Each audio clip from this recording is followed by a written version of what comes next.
The sun had barely risen over the gentle hills of Willow Creek, Kansas, when the first complaint arrived. It wasn't a knock, but a stiff, cream-colored envelope slid under the front door of the Henderson farm.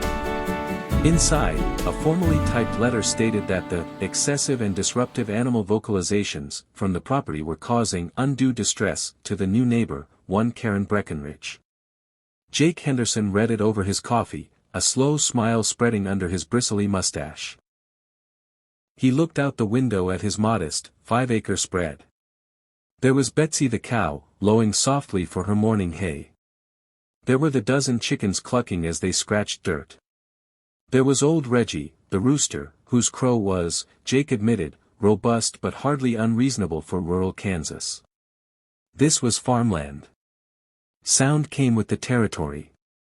Karen and her husband, Chad, had moved into the McMansion built on the old Miller plot 6 months prior. They'd arrived from the city with grand plans of country living, which apparently involved silencing the countryside. The complaints escalated. A call to the county sheriff about possible animal neglect due to constant distressed cries. A citation from zoning for a potential unlicensed livestock operation, which was quickly dismissed. Jake, a man of infinite patience, tried reasoning.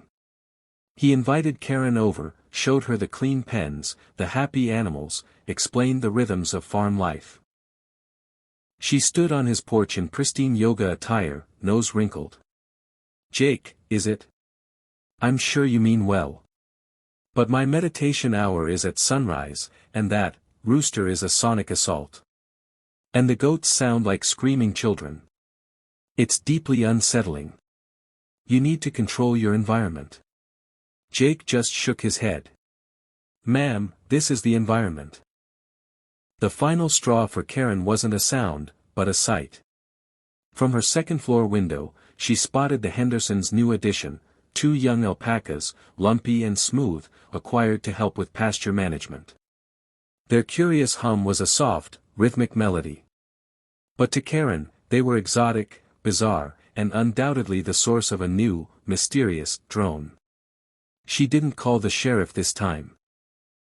She went straight to the State Department of Wildlife and Parks, filing an official report about an illegal private zoo housing exotic, dangerous animals creating a public nuisance and biohazard.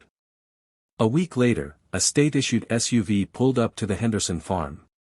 A serious-looking man in a uniform with a badge that read, "Wildlife Officer R. Myers," stepped out. Jake's heart sank.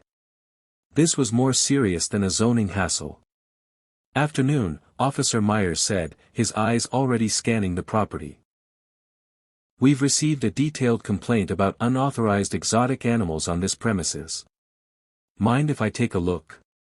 "By all means," Jake said, leading the way. "Got some cows, chickens, a couple of pigs, 2 goats, a rooster, and the new alpacas. All common farm animals." Officer Myers nodded, taking notes. He examined the alpacas, checked their tags, asked about their origin. He watched the goats play fight, observed the chickens free-ranging. His stern expression didn't change. After a full hour, he closed his notebook. "Everything here is in order, Mr. Henderson. Standard livestock. No permit needed. Your care standards are excellent." He paused. The complainant was quite vivid in her descriptions. Suggested you had a kangaroo and a shrieking macaw. Said the noise was unbearable and unnatural. Jake chuckled. "That'd be the guinea fowl. They're watchbirds.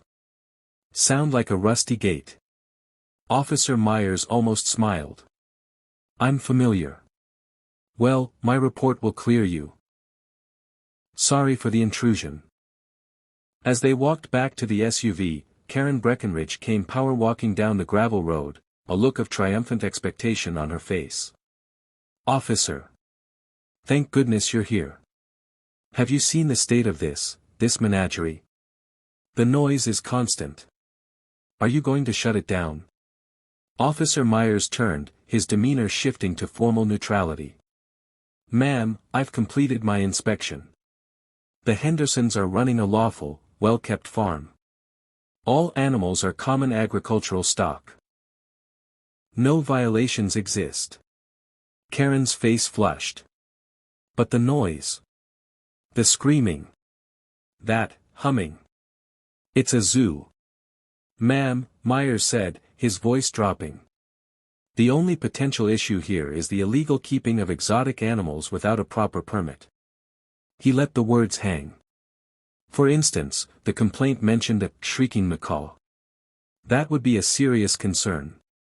Exactly. Karen pounced. It's awful. I hear it every day. Myers's eyes narrowed. Interesting. Because Mr. Henderson doesn't have a macaw. Or any birds other than poultry and guinea fowl. He took a step toward Karen, his gaze drifting past her, toward her sprawling property. But you know, on my way in, I couldn't help but notice something at your residence. From the road, the landscaping is very impressive. Karen preened. Thank you.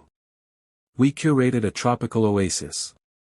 And part of that oasis appears to be a large, heated outdoor aviary.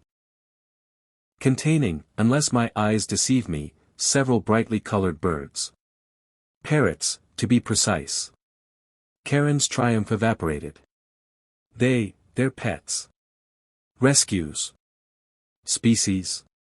Myers asked, pulling his notebook back out.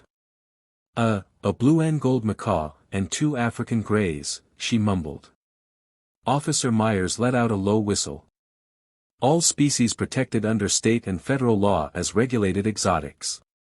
Do you have your Class 3 wildlife exhibition and possession permits? Your USDA facility certification for public display? Your local zoning variance for a private zoo? Karen's mouth opened and closed like a fish. Zoo? They're in a cage. It's not a zoo. A permanent, structured habitat housing multiple species of exotic wildlife. That's the legal definition we work with, ma'am, Myers said calmly.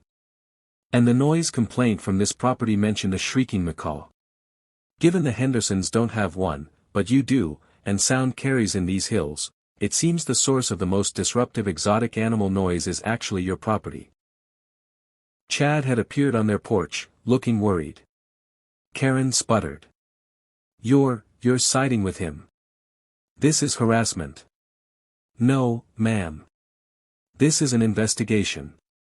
Based on your own complaint, which led me here, and my subsequent observations, I am now obligated to investigate your property. I'll need to see all permits, conduct a full habitat inspection, and evaluate the bird's welfare. He turned to his SUV. I'll be following you back to your residence now. The look on Karen's face was a masterpiece of deflated entitlement. As Officer Myers followed the stunned couple back to their tropical oasis, Jake tipped his hat. Old Reggie chose that moment to let out a triumphant, ear-splitting crow. 2 weeks later, the Breckenridge Private Avian Collection was officially shut down. The birds were relocated to a licensed sanctuary after numerous violations were found. A profound, peaceful quiet settled over Karen's McMansion. Broken only by the gentle, familiar chorus from the Henderson farm, the lowing of a cow, the bleat of a goat, and the reliable, rolling crow of a very satisfied rooster.